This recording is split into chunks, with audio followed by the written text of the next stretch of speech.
If Carney is not beholden to China at all, why did you replace one candidate that has been obviously very friendly with Beijing to another one that is equally, if not more so, friendly to Beijing?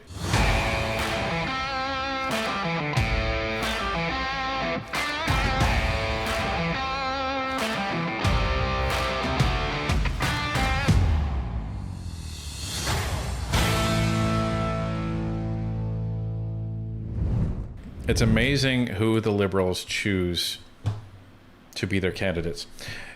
I think everybody is familiar with the story that we covered. God, I can't even remember if it was last week or the week before now. Yeah, it was last Sunday because we set up the website on Monday, right. And by Tuesday it was already done and over with. The website's still there, by the way. It's has Carney fired Paul Chang.ca, yeah, and it is still there. We're probably going to convert it to something else, but and you know what? It may be this next guy. It may be this next guy. We will see. And we'll find out why momentarily. So, but it's absolutely crazy what kind of choices the Liberals make. So what am I talking about here? Well, as we say, let's take a look. So, ladies and gentlemen, this is a gentleman named Peter Yuen. Peter Yuen is the candidate of choice to replace Paul Chang in the riding of Markham Unionville. Okay, and you may be asking, what is he doing there? Well, he is he's at an event, and this event is for a Chinese organization called the CCTO. The CCTO, and what the CCTO is that's the Confederation, or CTCCO, my apologies. It's the Confederation of Toronto Chinese Canadian Organizations. So what he's doing there is he's singing a song, and that song we will get to right now. It's called My Chinese Heart, and it's essentially, it's almost like a song that reaffirms your loyalty to China. And they are sang at many of these events. They're sang at many pro-communism events. And they're also sang down in the States for the same reason. So people don't forget where they come from, and they don't forget that their loyalty remains to China. So we'll and there's a guy that's standing to Peter Yuen's right, and we'll get to him in a second. But I wanted to highlight what the concern is. This is from the Bureau, from our friend Sam Cooper, and it says, retired Toronto police executive who joined Chinese international school flagged in Canada's election interference inquiry replaces Paul Chang as Liberal candidate. Uh-oh. You want to read that? Sure. Markham. Retired Toronto Police Deputy Chief Peter Yuen, who joined the board last year of a Chinese international school in Markham, flagged in testimony on foreign interference in a neighboring riding in 2019, has been named the new Liberal candidate in Markham Unionville.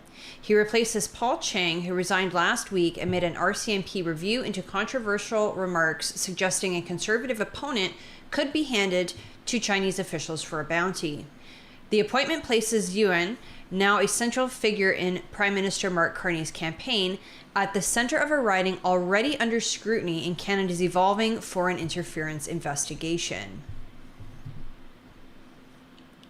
Videos and a report posted on the Toronto Chinese Consulate's website show that in 2017, Peter Yuen attended a gala hosted by the Confederation of Toronto Chinese Canadian Organizations, or TCCO, an association with direct ties to the Chinese consulate and Beijing's United Front Work Department. During the event, which featured remarks from China's Toronto Consul General to Yuen and other Canadian politicians, Yuen stood beside a prominent Markham community leader known for attending high-level United Front meetings in Beijing with President Xi Jinping and sang the patriotic song My Chinese Heart. In August 2024, Peter Yuen joined the board of NOIC Academy in Markham, an educational institution that came under scrutiny during Ottawa's foreign interference inquiry. CBC News and the Globe and Mail reported in April 2024 that testimony at the Hague Commission, tasked with investigating foreign interference in Canada's 2019 federal election, revealed that CSIS had flagged irregularities involving NOIC Academy students in the neighboring Don Valley North riding. According to the Globe, allegations tied to NOIC appeared in a declassified summary of CSIS intelligence released during the inquiry. Quote, intelligence reported after the election indicated that veiled threats were issued by the People's Republic of China, consulate to the Chinese international students, end quote, the summary stated. The intelligence further suggested that, quote, their student visas would be in jeopardy and that there could be consequences for their families back in the PRC, end quote, if they did not vote for a particular Don Valley North candidate. And that would be Han Dong. Allegedly. Don Valley North, the riding that neighbors Markham Unionville, is where Joe Tay is running for Pierre Poilievre's Conservative Party in this election. NOIC announced Yuen's appointment in August 2024 in an August 2024 statement, writing, quote, the former deputy chief for the Toronto Police Service joined the management team of NOIC Academy officially just last week, end quote. The school added, quote, before Peter joined, NOIC's advisory committee was comprised of literati or educators, but this time a general was ushered in, end quote. Now, this is Peter Yuen at this event, and he's in the middle in his Toronto police uniform garb. And but he's not the one that we're interested in here, as per the arrow. We're interested in this gentleman on the left. Now, who is that? Well, his name is Wei Shengyi, and he is a Toronto-based businessman, and he's the owner of Foodie Mart, a major Chinese grocery chain. And he holds the title of permanent honorary chairman of the Confederation of Toronto Chinese Canadian Organizations. Now, the catch is the CCT, or the CTCCO, long acronym for a long organization name. It is considered to be an umbrella group representing many of the Chinese Canadian community organizations within the GTA. But there is significant ties to the United Front Work Department. Now, just a reminder on what the United Front Work Department is. This is essentially the official department of the People's Republic of China that is accountable for managing, let's just say, the foreign interference of other countries, meaning China's foreign interference in other countries. So they have people that are part of this department that go out, meet with other people on the ground in other countries, essentially give them their marching orders, and try and influence politicians to be more favorable to China, to be more favorable to Chinese policy, and to do what China wants.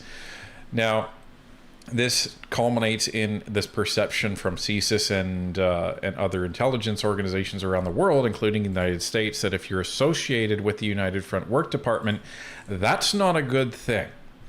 And it starts to raise eyebrows, and it starts to raise lots of questions as to where your loyalties actually lie.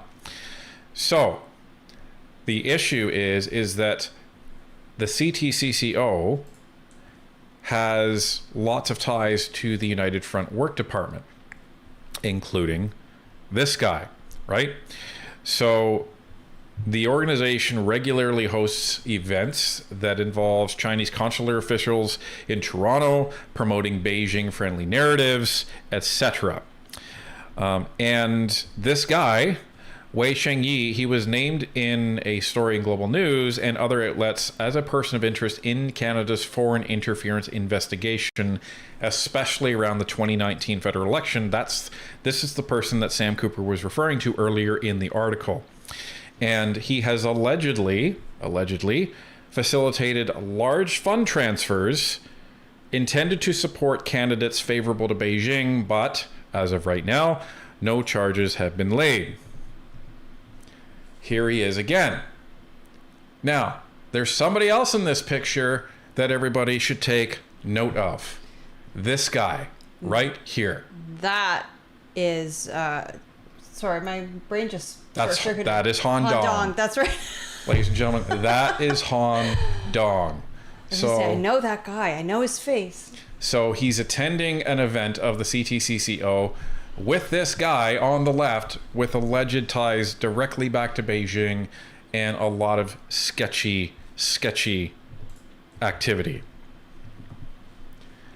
And here's another gentleman that was at events with the CTCCO as well. Now, I don't expect Tanya to remember who this is. No? No. Ladies and gentlemen,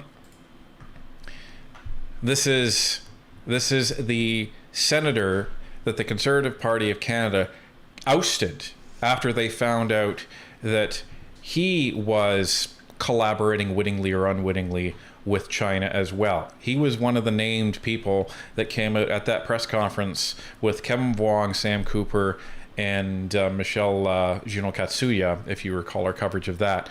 In addition to the existing current sitting senator for the Liberal Party, Yuen Wu. So for this guy, let's just recap all this. For this guy to be in this situation where he's taken over for Paul Chang. Paul Chang was already in enough hot water for telling everybody to kidnap his opponent, which is a Conservative candidate, so he can be taken back to China, get $184,000 Canadian, and then Joe Tay potentially is executed. Like, let's not sugarcoat it. That's what would happen. So Peter Yuen takes over for this guy. Peter Yuen attends these galas within this organization that is named in CSIS intelligence reporting, with individuals that are named in CSIS intelligence reporting and the foreign interference inquiry, with ties all the way back to China and Beijing, with people that have been named by investigative reporting as being some of the original 11 parliamentarians that have collaborated wittingly with Beijing. So you're replacing one guy with another that still has ties to the Public Works Department. It's unreal. Why is this happening in our country? And the question is if China is not, or sorry, if Carney is not beholden to China at all, why did you replace one candidate that has been obviously very friendly with Beijing to another one that is equally, if not more so, friendly to Beijing? Well, and that's the question, and I hope some journalists are able to grill him on that. And this is why we might change the website, Has Mark Carney filed paulchang.ca, to Has Mark Carney fired peteryuen.ca. But tomorrow's the last day, so if he's affirming him as candidate now and something doesn't change by tomorrow, then that's the candidate. Well, but here's the thing. If there becomes enough public pressure after April 7th, Mark Carney may be forced to actually get rid of him if there is enough information out there, and then there would be no Liberal candidate running against Joe Tay in the riding of Markham Unionville. So, ladies and gentlemen, this is going to be our new job over the next couple of weeks, is to shed the light on who Peter Yuen actually is and who he associates with.